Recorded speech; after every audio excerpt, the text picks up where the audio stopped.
Саламатсыздар, урматтуу менин каналымдын көрүүчүлөрүм. Сиздерди канал көргөнгө абдан кубанычтамын. Мухаммед Аль-Шара Аль-Жулани, бул баягы аскери позывною, аскер каймана аты. Израиль менен дос болобуз деди да. Достошобуз, Европа өлкөлөрү менен достошобуз, Америка Коштор Штаттары менен да сүйлөшүүлөр жүргүзгөнгө даярбыз дешти.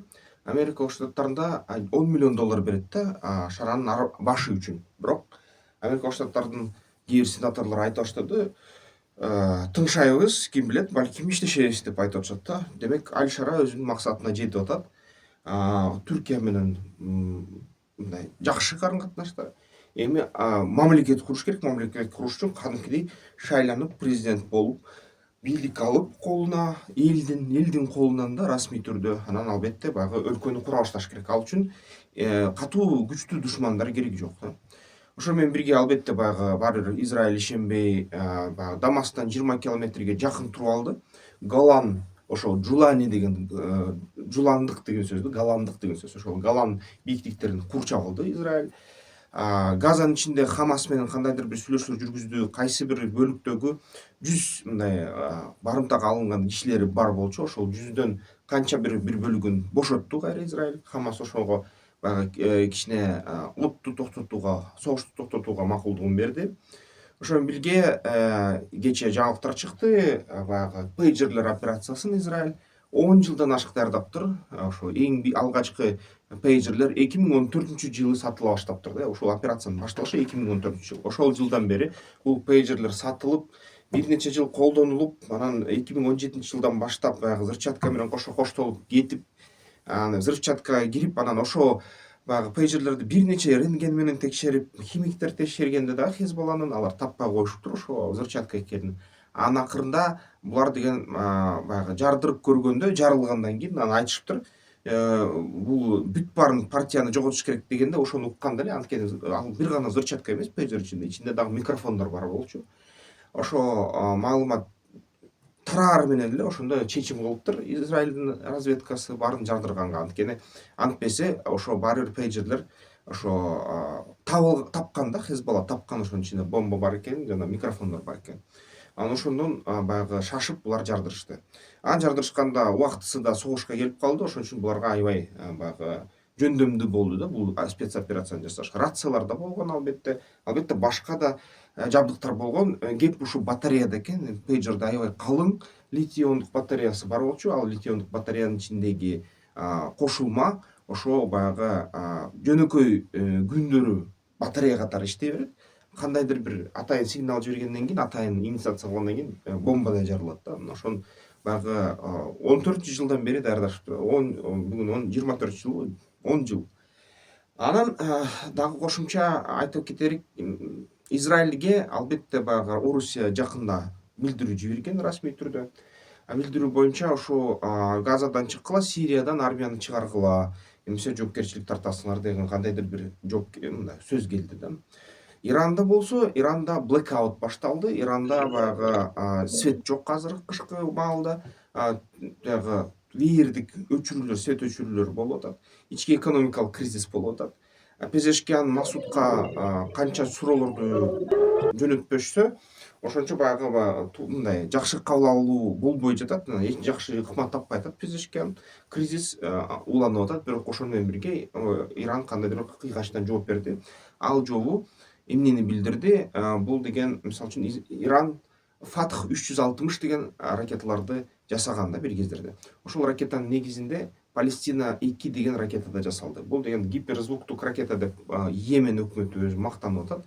Бирок бул гиперзвуктук ракета эмес. Бул деген мындай айтканда баллистикалык ракета да. Баллистикалык ракетанын ар кайсы түрү ошо 10-20 километр көтөрүлүп, 20 километрден ашык көтөрүлгөндө космоска, андан түшө баштаганда кошумча дагы мындай катуу оту күйүп баштаганда, твердое топливо деп коет, ракетное топливо.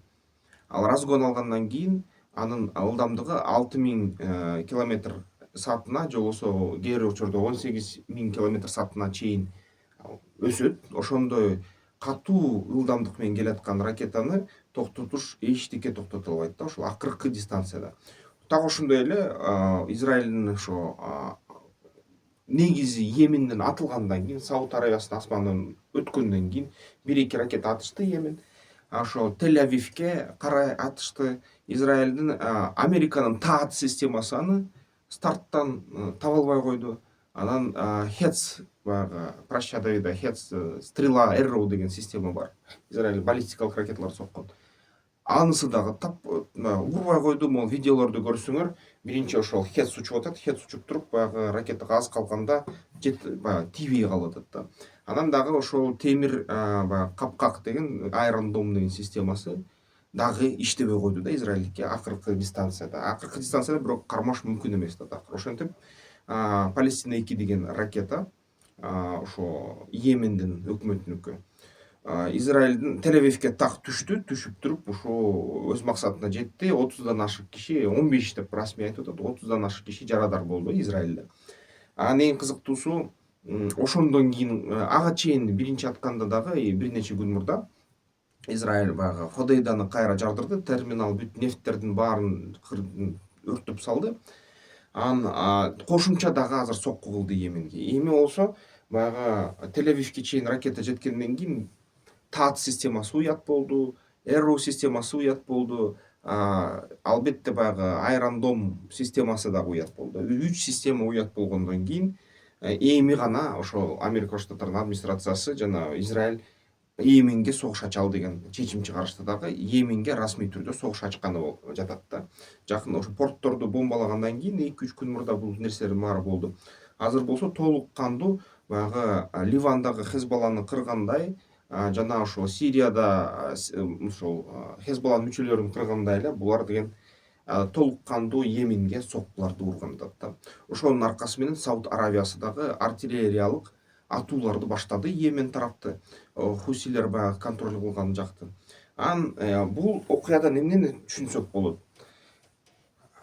Дүйнө жүзүндө бир да сверхдержавада жөнөкөй баллистикалык ракетага амал эмгичектик жок да. Ошон үчүн азыр Йемендиктер өкмөтү айтып атат, Израилдин атомдук электростанциянын астына согобуз деп атат. Демек, ал да коркунучтун астында. Израилде атомдук электростанция бар да, атомдук центрлер бар. Израиль айтат, бизде ядердик курал расмий түрдө жок дейт, бирок эгерде керек болсо согобуз ядердик курал менен деп айтып атышат. Ошону тамашалап. Бирок ушунда чындык бар дейт. Израилде 20дан ашык боеголовка бар. Ал Израилдин Кызыл деңизде атомдук субмариналар бар, подводный лодкалар. Аларда ошол ракеталар бар да. Анан баягы тактикалык деп эсептелинген 20 ядердик заряд бар. Анан ошол центрде, ядердик центрде жардырабыз деп атат да Йемендиктер. Бул нерсе албетте аябай чоң согушка азыр алып келиши мүмкүн. Эмки аябай ысык точка Йемен болуп калышы ыктымал. Баллистикалык ракета колунда болсо эч кандай система жардам бербейт экен, аны токтотконго. Ошол дагы эмнени билдирет? Эгерде чын эле баягы ядердик согуш башталса, баары бир баллистикалык ракеталардын көбү бир топ эле саны өз максаттарына жетет экен да.